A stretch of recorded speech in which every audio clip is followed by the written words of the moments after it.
Let's say that you run a hospital and your hospital performs surgeries. Is the customer experience of the hospital so good that you would recommend to your own grandmother that she get life-saving surgery at your company? The surgery test for your grandmother. If your company passes the grandmother surgery test, you are doing well. If not, we cannot sell people products we would not want for ourselves or our loved ones. There's an old legend about Jeff Bezos.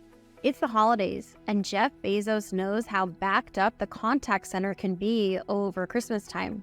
Customers are busy making last-minute binge purchases to get ready in time for Christmas, and he wants to know what's happening in the contact center. He wants to make sure customers can reach the contact center agent at Amazon quickly because Amazon competes on customer service. He decides to hold an executive meeting with 30 of his top executives, including his head of customer service, Bob. So he pulls all of his executives into a big conference room. He has them sit around a large conference table, and he decides to put Bob on the spot. He says, "Bob, how long does it take for an Amazon customer to reach a contact center agent?" Bob doesn't know. But you can't tell Jeff Bezos you don't know how long it takes an Amazon customer to reach a contact center agent.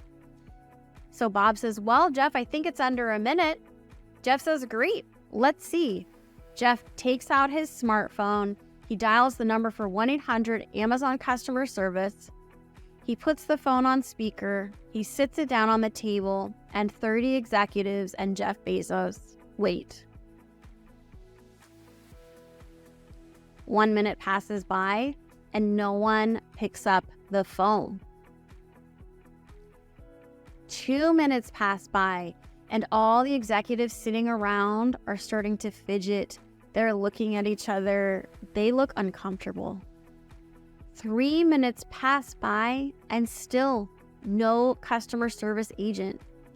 Bob's face has turned a dark shade of beet red.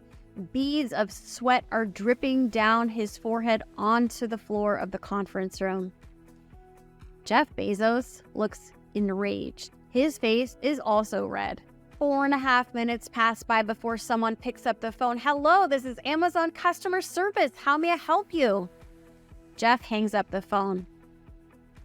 Not long after this Christmas holiday meeting, Bob, the head of customer service, is sent up on Jeff Bezos' rocket ship Blue Origin up to Mars, and no one ever hears from Bob ever again. Okay, that's not necessarily true, but not long after this meeting, Bob no longer works at Amazon. Why am I sharing this story with you? Because even when Amazon was started, Jeff Bezos knew the power of reducing stress for customers. His entire business model is based on providing value to customers. He's obsessed with making customers' lives easier and better. He himself, for many years as founder and CEO, would jump up out of bed in the morning excited to serve the customer even when he wasn't making any money. He said, "If you do something good for one customer, they will tell 100 customers. Or if you're Jeff Bezos, they will tell 100 million customers." Jeff Bezos was so obsessed with customer experience mindset, with being maniacally focused on the customer, that he literally wanted to purchase relentless.com and name Amazon Relentless because he had a relentless focus on the customer. You see, I have flown to the far corners of the earth to understand what is it that drives the world's most customer-centric companies. What makes them different? What is it that they do that makes them customer magnets?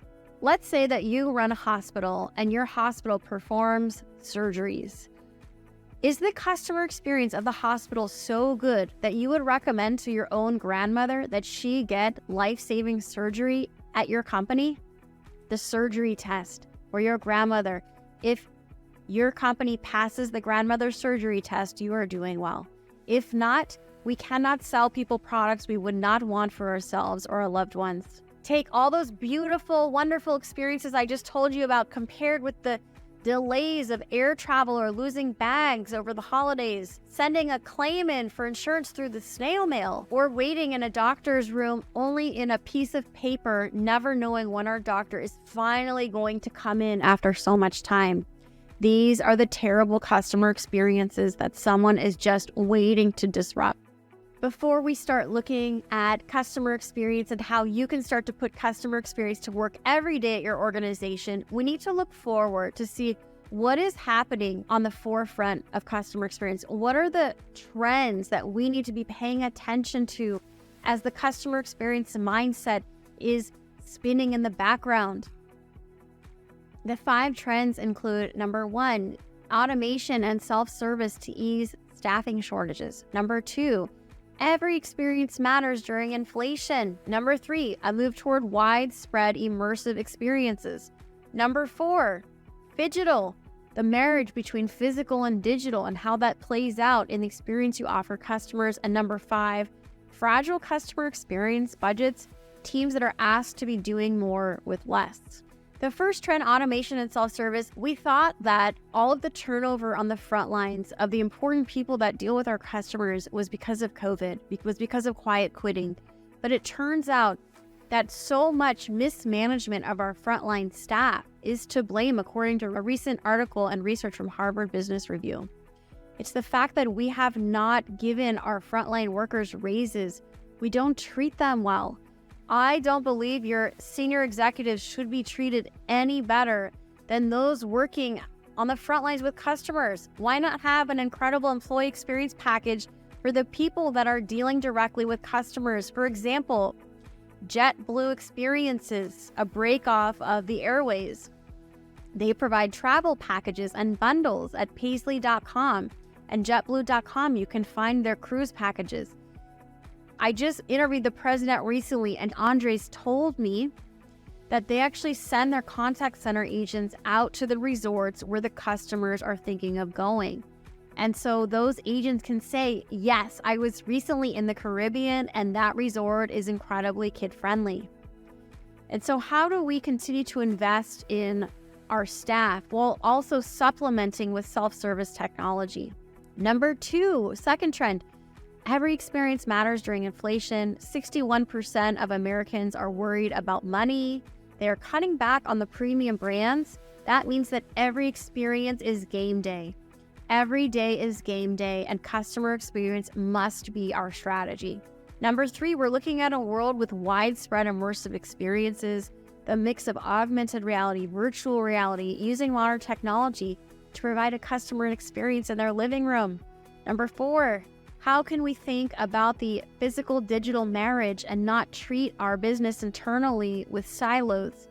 The physical and the digital should be omni-channel as customers and employees move throughout an experience. Then number 5, the last trend, fragile customer experience budgets. Customer experience teams are asked to be doing more with less. And Forrester actually predicts that 1 in 5 customer experience programs will disappear this year, but 1 in 10 will basically be supercharged. That 1 in 10 customer experience programs will be incredibly strong and will help companies win. You know what an advantage it is to invest in customer experience, and always think of yourself as a customer experience futurist. I'm Blake Morgan. Thank you for watching.